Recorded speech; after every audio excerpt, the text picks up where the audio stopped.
Nolan. I am the state representative for New London, Connecticut, and I want to welcome you to Rollin with Nolan.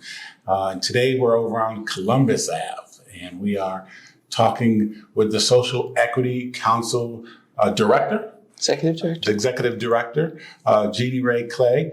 And if you could just share a little bit about you before we start. Sure. And let the people know, who I am. about Okay. Jeannie Ray. Yeah, okay. So born and raised in Connecticut, educated in Connecticut. I started my career very early at the Department of Economic and Community Development. I started out as a communications officer. Then moved on to several other positions within the DECD. Left the DECD in 1987 after 20 years to become the state director of the Small Business Development Center.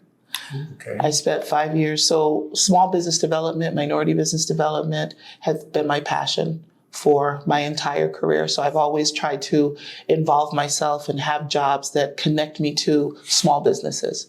So when I became this director of the Small Business Development Center, it was a dream come true because I could actually be in the community educating people on how to start their businesses and how to grow their businesses and sustain them.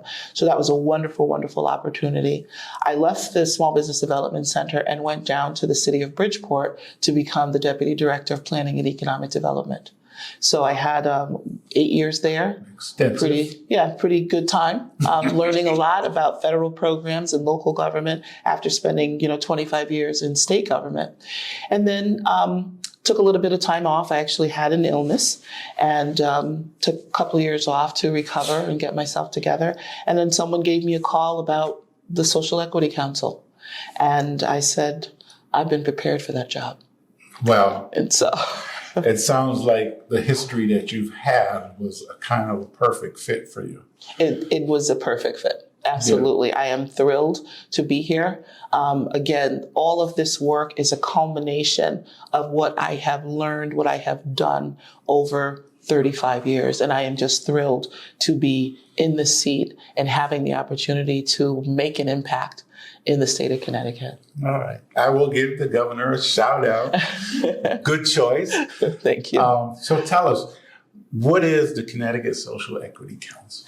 Well, the Social Equity Council is the part of the adult use cannabis industry that makes sure that people who have been impacted by the war on drugs have an equitable seat at the table. So Black and brown communities were unfairly targeted. They were impacted greatly by the war on drugs.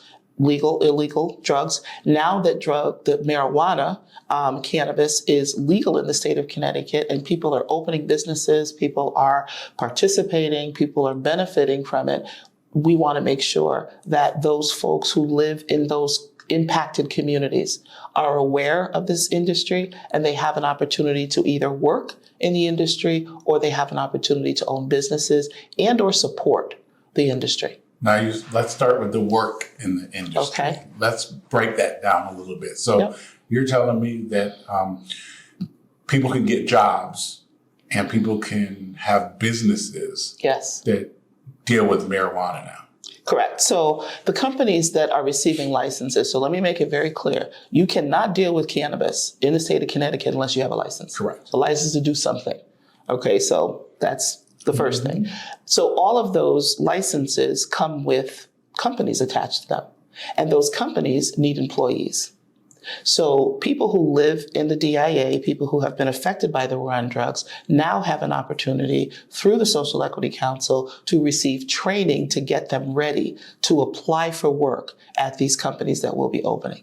So there's an application process. Not just yet. We're right now working with the cannabis companies to determine what they need for employees. So what do they need their employees to have? They need skilled labor. So you can't just walk in and be an extractor because there's a skill to it. There's some kind of education that comes with that. And so what we're doing now is working with the cannabis companies that are opening and building. And we're saying to them, so for what are the career pathways in the cannabis industry. And so they're going to share that information with us. And then we're going to work with service providers who will create certification programs and training programs that will then be made available to the public. And the public will be able to get those certifications. Once I'm a certified extractor, I can now go to a company and say, I have a certificate in extraction.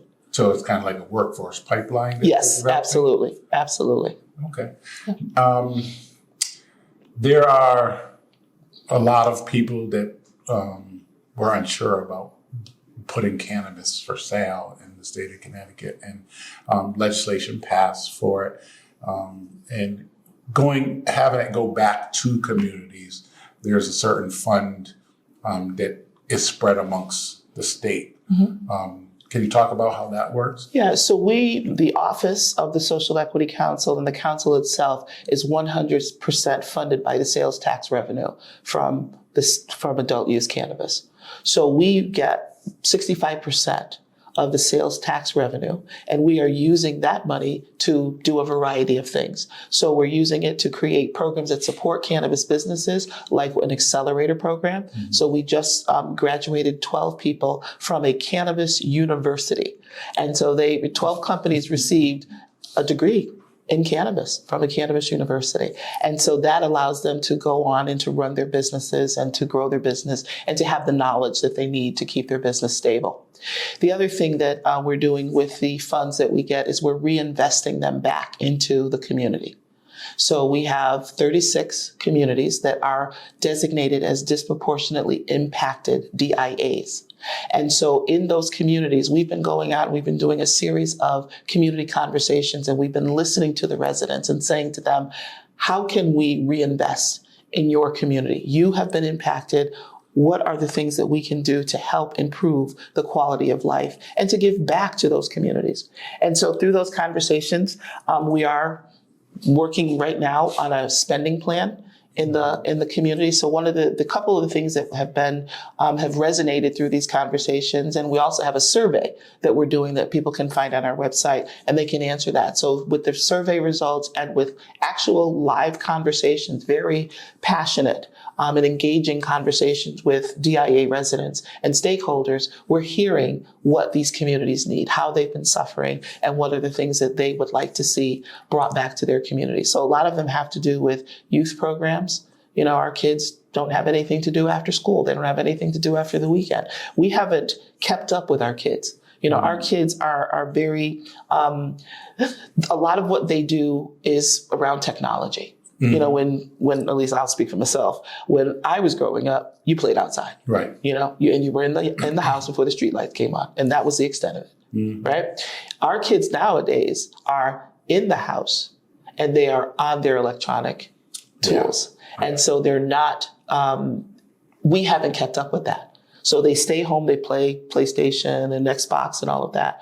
We have to, and they have said, kids have said to us, we want to be out and about. We want to make beats. You know, we want to be at a youth center where we're engaging with our other, you know, our counterparts and with our colleagues. And we just want to be creative.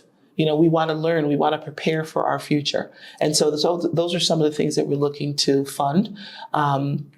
We also know that as a result of cannabis becoming legal, there are over 45,000 records that will be wiped out, that will be wiped clean. Yes, and that's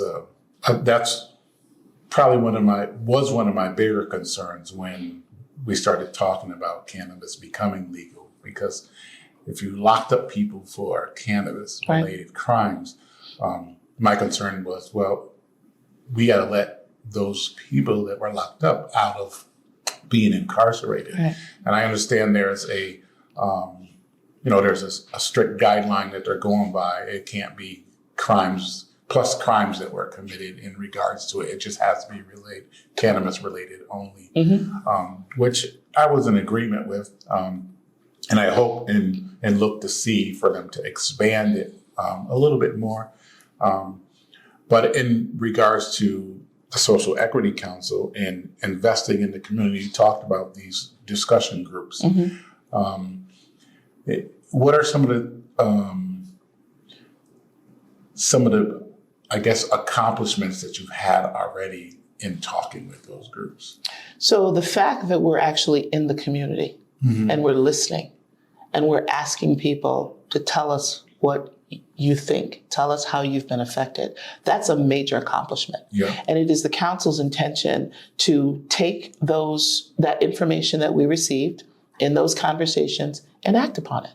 So already accomplished, we did $1 million in 6 communities in Connecticut.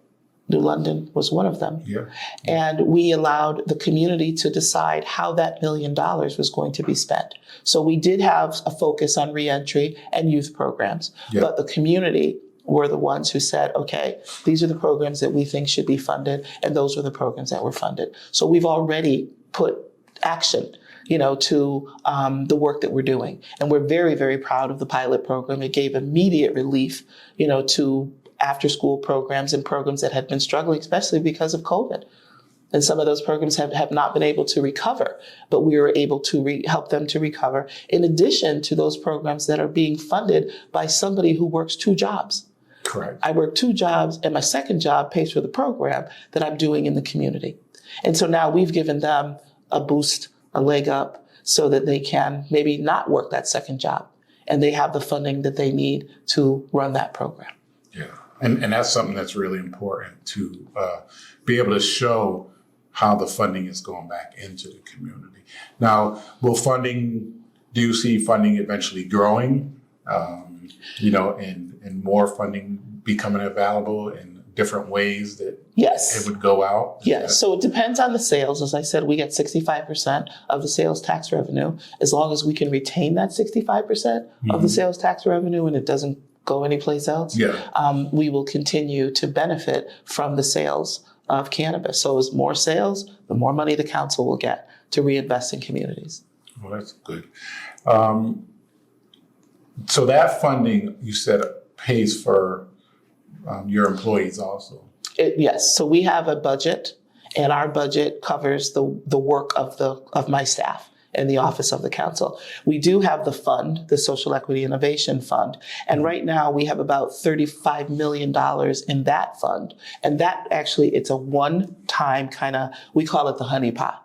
So those funds got into that account or that fund because of conversion fees and application fees. So everything that was related to the costs of people applying for licenses, those funds went into the fund. Okay. And that's what the council is working on spending right now. Now, in the years to come, and again, that's the one time, that's the big one. We'll never have that much money at one time again. But we are projecting, OPM is projecting, that we'll get about 10 million, 11 million a year to distribute and to continue. Yeah. Now, the revolving monies that are coming in, does that take care of all your staff, or is there staff needed? Do you project needing more staff? Because as things are, as we find out new things, sometimes you gotta have new people to take care of it. So is there a shortage on your part for staff? There's not a shortage on our part at this moment, because what we do is we don't physically do the work. We use a third party. So we don't manage the grants. We have a third party. So in your community, it's the Community Foundation of Eastern Connecticut. Correct. So they are our partner in your area, and they're doing the heavy lifting of monitoring each of the grants that were awarded. They did the application process. They did the community review process. So we allowed the community to do that. And again, I think that makes a lot of sense, because I'm not from Eastern Connecticut. So I really can't go in and just start kind of moving the rocks around. Yeah. But the Community Foundation, who has a long history and is a great partner to us, can do that, and they know how to move them so that things don't crash. It was an exciting day when you came to Norwich and you presented people. We were thrilled. I was excited about that. I think it was over 12, 13 people that got a little bit of something. And the other thing, and those programs are for DIA residents. So, and one of the beautiful things that I actually thought, there was an award made to, I believe it was a rugby program, which is a non-traditional sport program, not, I don't think, normally played in the DIA. Right. You know, and I think that's a testament to sort of the creativity, you know, and the impact that these funds will have, Yep. you know, in the various communities. So now you have children who are maybe take this program, participate in this program, and maybe go off and get a rugby scholarship that they never ever thought that they could get, especially if you're like 5'5" and you're not playing, you know, basketball or some of the running track or, you know, some of the other, you know, typical sports that people are engaged with. Oh, yeah. So a lot of creativity. It's funny because you don't realize that people get comfortable. They don't realize how much the war on drugs has impacted our communities. And then funding some of the programs that you're talking about do really help our communities. A really big benefit that I see is in some of the courageous conversations that are going on because people really come out and talk. They do. So not only does the Social Equity Council help communities have conversations, but there's a drive now for a continuance of it, you know, because people are able to express and talk about the things that were so quietly discussed, Right. you know, maybe at the kitchen table, sometimes at home, but now with everything being so technology-wise, there's not as much discussion at the kitchen table. Right. So when we have the opportunity to meet and to talk under some of the guidelines that you have presented for the state of Connecticut, it's a really great opportunity for communities to come together. And I think that is also a testament to the trust that we're trying to build in the community. So we came to the community, we said, what do you need? And then we said, okay, well, here's some money to do that. Yeah. And we're coming back. And we're coming back to talk to you again. And we're going to talk to you again. You know, and we do appreciate folks letting us know and engaging in these conversations and being so open, so trusting, and so passionate, you know, about them. We did not have one issue in any of the conversations that we've had so far.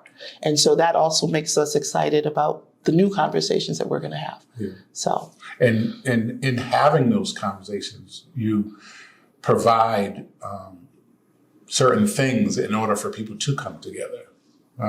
There's been activities for kids, so their parents can talk. Absolutely. There's been food. We've pulled out all the stops during our community conversations, and we'll continue to do that. I mean, we've had some very exciting activities. So we did in New Haven on Halloween night. We had probably 250 kids come to a school. And while the parents were inside having these conversations, we removed a barrier. Not one of those parents had to worry about childcare. There were professional childcare workers that were outside with the kids. There were hot dogs and hamburgers and bounce houses and music and candy. And these kids were having a blast. And their parents were inside having a blast, you know, talking about what they want and what they would like to see for the future of their community and the future of their children. Yeah. We also gave the children an opportunity to speak with us. We've had conversations with college students in the Hartford area. You know, we've had conversations, specific conversations with returning citizens. So we're trying to reach out to all of the voices that are marginalized that don't always get asked. You know, we bussed over folks from the Housing Authority to join in the conversation. So we try to remove all the barriers that people may have that would prevent them from coming out and having these conversations. And as we had said to them, dreaming big. Yeah. You know. So there's probably a few communities that aren't as active as other communities and or don't know how. So if they wanted to look into having or being part of those discussion groups, how do they do it? I mean, how do they contact you? Yeah, so they won't contact us. We have the cities that are the DIA communities that we're charged with going to. And so New London will be on our radar. In the next couple of weeks, we will be coming out to New London. So we've identified a trusted messenger. And so that trusted messenger will do the marketing, will do, getting all of the people, contacting the local trusted messengers and other stakeholders from the community to make sure that people can get to these conversations. Okay. And as far as people contacting the Social Equity Council to find out more information, is there a website? We do have a website. So it's Social Equity. If they Google Social Equity Council, it will pop up. And that will show them the various, I'm sure there'll be a menu on the Yes. on there. To show We actually various. just got our website done over, so it's a lot more user friendly. But they can find out about, we have a tab for community reinvestment. We have a tab for social equity applicants. We have a tab for news and information. The council meets the first Tuesday of every month, and it is streamed live via Zoom.